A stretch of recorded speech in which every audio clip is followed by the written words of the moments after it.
Hi, how you doing? I'm Jason Debley, and tonight's Scotch whiskey review is Highland Park 12-year-old single malt Scotch, alcohol by volume 43%.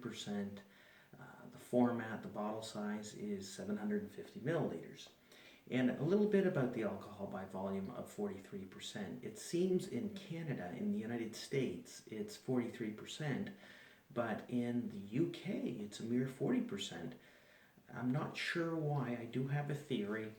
A guy in the industry told me that a lot of it has to do with regional tastes, and the idea is some whiskey companies that own various brands like Edrington and Diageo and many others, they will choose the ABV for the market that they feel will generate the most sales. Just a little anecdote. Now, Highland Park is a well-known brand, and in the last 10 years, it's really exploded in popularity, causing the price to skyrocket in India, Russia, Brazil, the Far East, Japan, Korea. It's become very popular. So demand has kind of shifted to the BRIC countries, to borrow a little, abbreviation from The Economist, about the only thing I understand. Brazil, Russia, anyway. So Highland Park has enjoyed considerable success lately. And before the success, back in the 80s, people who knew Scotch and knew good Scotch, Highland Park was the one they went to. And with their success, they've released a lot of no-age statement whiskeys, and they've also released a 10-year-old, and I don't like the 10-year-old. It's just doesn't taste that great. And they dropped the 15-year-old. It used to be a few years ago, you had the 12-year-old, 15, and 18. The 12 and the 18 were very similar, a very heavy sherry influence from the Oloroso sherry casks used to age the spirit. And the 15-year-old was done in more American oak ex-bourbon casks. I personally really like the 15. The 15's been dropped for various reasons, basically low sales, but at the time, at least where I lived, and in a lot of parts of the United States, the 15 and the 18 were priced a mere $5 to $10 apart. So if you could have a 15-year-old or an 18-year-old for $5 or $10 more, you're always going to take the 18-year-old. That was a consumer behavior, even though the malts were quite different. So now the 15 is gone, and I was talking to a brand rep at a festival lately, and he said, go to the 10-year-old. The 10-year-old is more bourbon casks, less sherry influenced. The 10-year-old I find is very young, kind of bitter, and quite frankly a disappointment.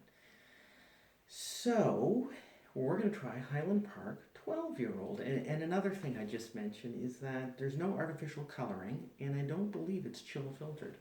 Now, quite a few years ago, they did use artificial coloring, but they stopped that. Okay. Packaging is handsome, as is the bottle. Oh yeah.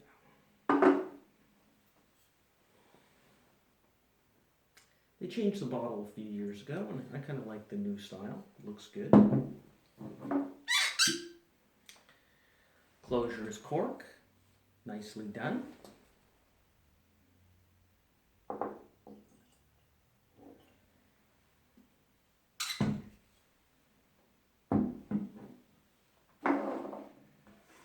Okay, on the nose. Oh, and I should mention this Highland Park is an island, is the region of Scotland, the Orkney Islands or archipelago. The only other distillery up there is Scapa. And okay, we'll try it. The nose is very fine Oloroso sherry. You know you're dealing with a sherried malt. There's smoke, there's sea air, there's some peat, aromatic peat, and like a handful of stones you hold in your hand and you sniff down by a riverside or by a brook where you're fishing. It's nice. On the palate,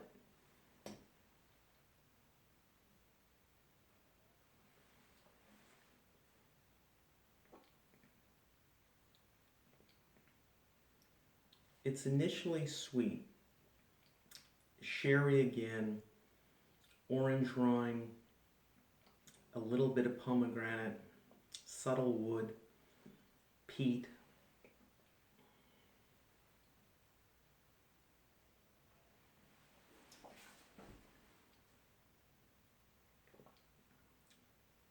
Wild honey. Mid palate, it gets drier. Oloroso sherry is a dry sherry, and it must be the most overused term in the marketing of Scotch whiskey. Oloroso sherry. Everybody's whiskey is aged Oloroso sherry. And the thing is to get good casks. And Highland Park have always had good casks. I find this single malt 12-year-old release has always been good, and it's not disappointing tonight.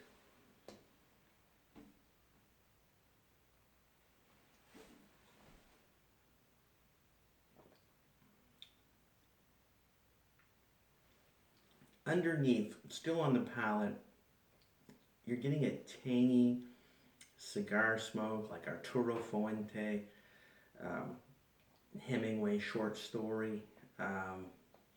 If you don't smoke cigars, there's this tangy Virginian tobacco. It's very nice. What you're left with on the finish,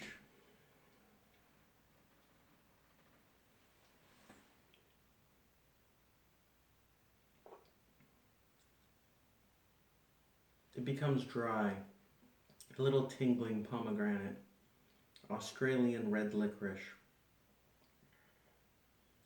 and then most importantly, you're left with what I term the unique heather floral quality of this distillery. Heather is a low-lying shrub that occurs in Scotland and in the Orkney Islands, and this shrub I think imparts some flavor. The mechanics of how that happens is not entirely clear. Maybe it rains, the rain hits the heather, the rainwater then passes into the soil, and somehow that water makes its way to the distillery and ends up in the mash bill, or used to make the whiskey, and or maybe the heather becomes part of the peat that's used to heat up the barley. I don't know, but there is this floral quality to Highland Park 12 that's not replicated by any other distillery, and it's a real delight. It's really complex.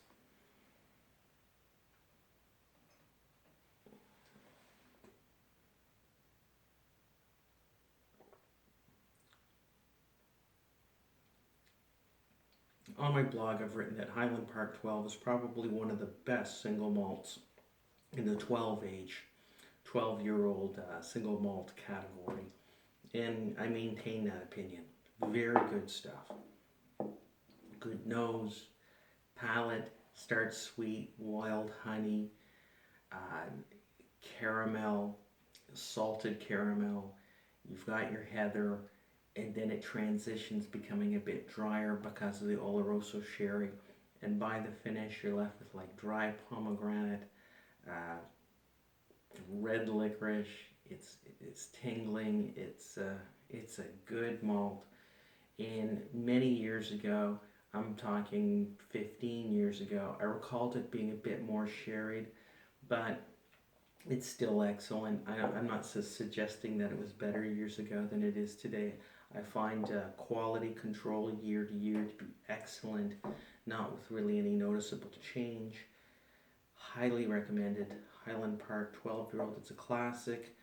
Malcolm, who asked me to review this whiskey, I have finally done so. Coming up, I'm going to review some other whiskeys from the New Brunswick Spirits Festival that I picked up and decided one of them was one of the best whiskeys of the year. Tune in next time. Cheers.